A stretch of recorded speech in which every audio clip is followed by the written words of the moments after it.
Dúvida? Bora, galerinha. Vocês são muito tímidos. Hein? Vocês estão me vendo bacana, não estão? Diga aí. Beleza. E o espelhamento também tá bacana, né? Certo. Questão número. Agora nós vamos para as questões de tabela periódica, propriedades periódicas e aperiódicas. As propriedades periódicas, elas medem uma tendência, nem sempre é exatamente do jeito que eu vou explicar para vocês aqui com os sentidos, tá certo? Então, vamos analisar aqui agora. Questão número 11. Deixa eu subir aqui. Botar um pouquinho para cá.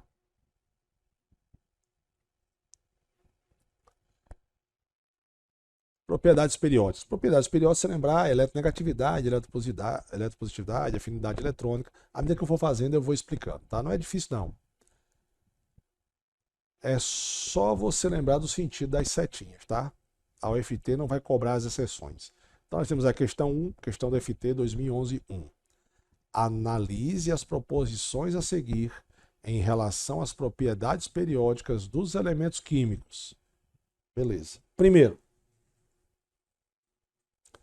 a eletronegatividade é uma força de atração exercida sobre um elétron de uma ligação e relaciona-se com o raio atômico de forma diferentemente proporcional, pois a distância nucleoelétron da ligação é menor. Bom, primeira coisa é o seguinte. O que é eletronegatividade? Eletronegatividade mede a tendência com que um elemento químico ganha elétrons, certo? E tirando os caras da família 8A, eu vou tirar eles aqui, que não precisa ganhar porque já são estáveis e meus alunos já estão sabendo disso. Quanto mais para a direita e para cima, maior é a eletronegatividade. Então, quem é o cara de maior eletronegatividade, Sandrão? Pega a tabela periódica que você vai ver, que é o flúor. Quem é o cara de menor eletronegatividade, Sandrão? É o frâncio. Beleza? Diferentemente, cresce o raio atômico. Como é que cresce o raio atômico, Sandrão? O raio atômico, que refere-se ao tamanho de um átomo, ele cresce no sentido contrário. Quem está mais abaixo da tabela periódica e mais à esquerda tem um raio atômico maior. Então, quem tem maior raio atômico aqui é o frâncio. Quem é o cara que tem menor raio atômico? É o hélio. Certo? Beleza? E eles não são diretamente proporcionais, certo? Eletronegatividade e afinidade eletrônica não são, porque são conceitos diferentes. Eletronegatividade mede a facilidade com que um átomo ganha elétrons, e raio atômico refere-se ao tamanho do átomo, certo? Beleza? Então esse primeiro aqui é falso. Próximo. A eletroafinidade ou afinidade eletrônica é a energia liberada, tá certo? Quando o átomo isolado, também tá certo, no estado gasoso captura um elétron. Portanto, quanto menor o raio atômico, menor é a afinidade eletrônica. Então vamos lá. Olha só. A gente já sabe o sentido de raio atômico, né? Vou baixar aqui.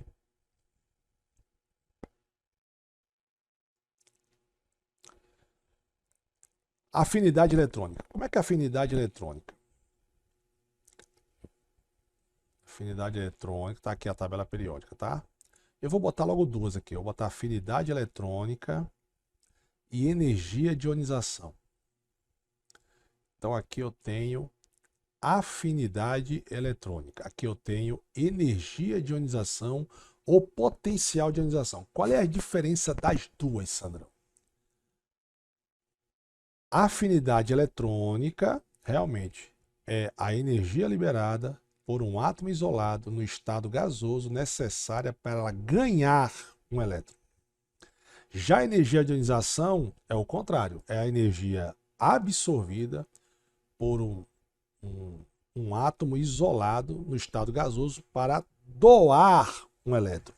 Só que na afinidade eletrônica, como é para ganhar, não vai entrar no nosso raciocínio, embora se a gente fosse estudar para um vestibular mais difícil entraria, mas não é o nosso caso agora.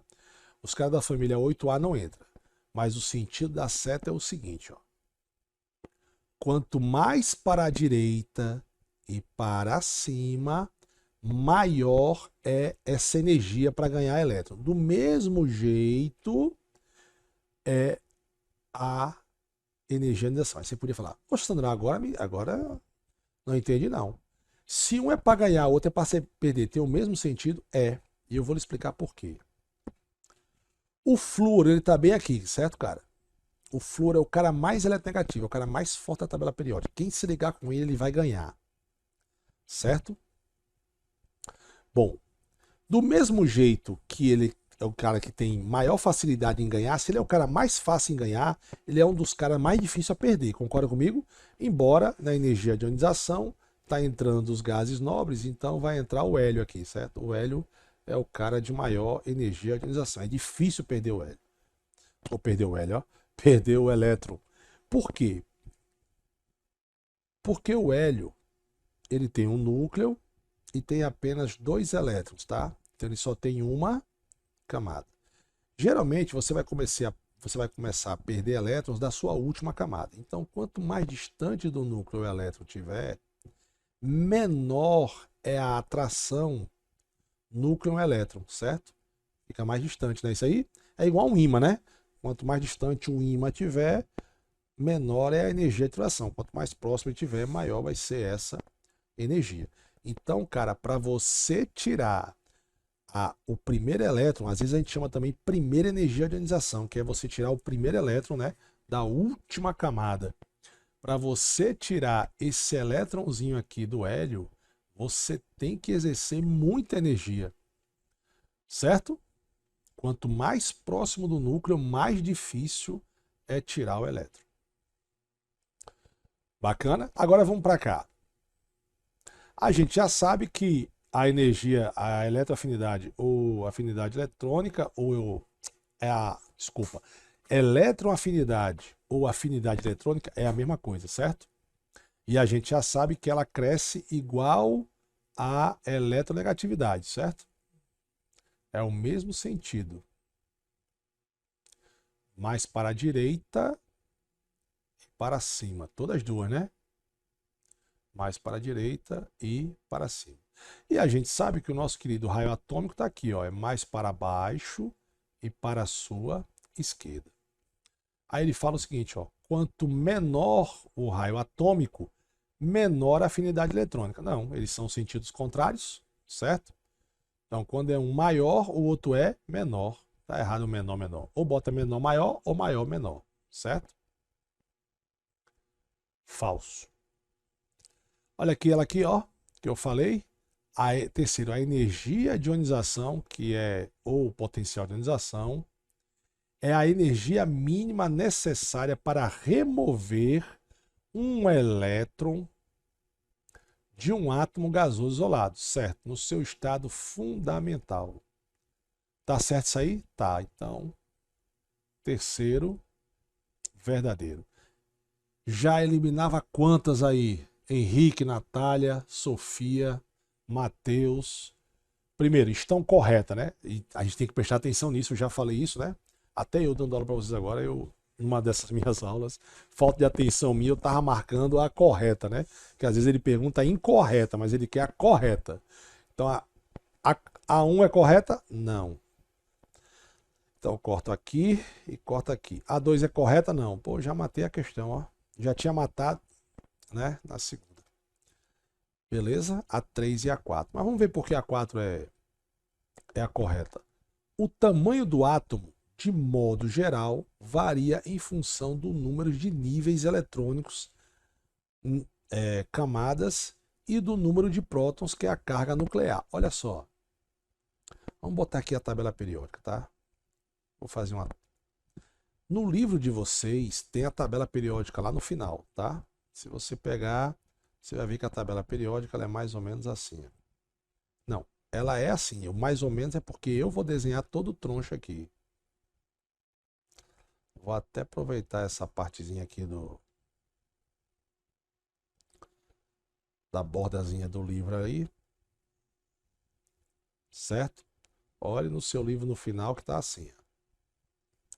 Beleza?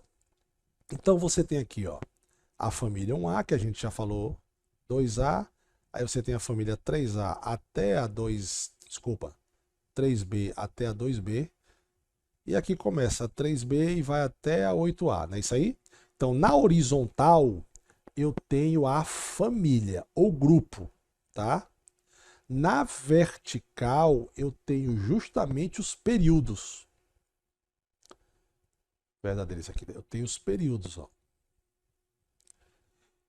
E se você contar na sua tabelinha aí, você vai ver que eu tenho 7 períodos. Certo? Vai ficar feio aqui, mas você, se você estiver vendo a tabela periódica, você vai ver. Então eu tenho aqui, ó, primeiro período, segundo período, terceiro período, quarto período, quinto período, sexto período, sétimo período, não é isso aí? Sabe o que quer dizer o período? O período é a camada, quer dizer que quem está no primeiro período tem uma camada só, K. Quem está no segundo período, os elétrons estão distribuídos em 2 camadas, K e L. Quem está no terceiro período, os elétrons estão distribuídos em 3 camadas, K, L e M. Quem está o elemento químico que está no quarto período, por exemplo, se você for aqui, tem um ferro aqui, não tem? Não tem o ferro aqui? O ferro ele tem as camadas K, L, M e N, porque ele está no quarto período da tabela periódica. E assim sucessivamente, certo? Ou seja, a quantidade de períodos indica a quantidade de camadas. Então tá certo. E o tamanho do átomo, logicamente, quanto mais camadas você vai tendo, vamos botar aqui um núcleozinho, né? E vamos botar ao redor do núcleo a camada. Primeira camada, segunda camada, terceira camada, quarta camada. Quanto mais camadas você vai tendo também mais elétrons. E quanto mais elétrons você vai tendo mais camadas. Quanto mais camadas você vai tendo, maior vai ficando o raio atômico. Certo? E quanto maior o raio atômico, maior é o átomo.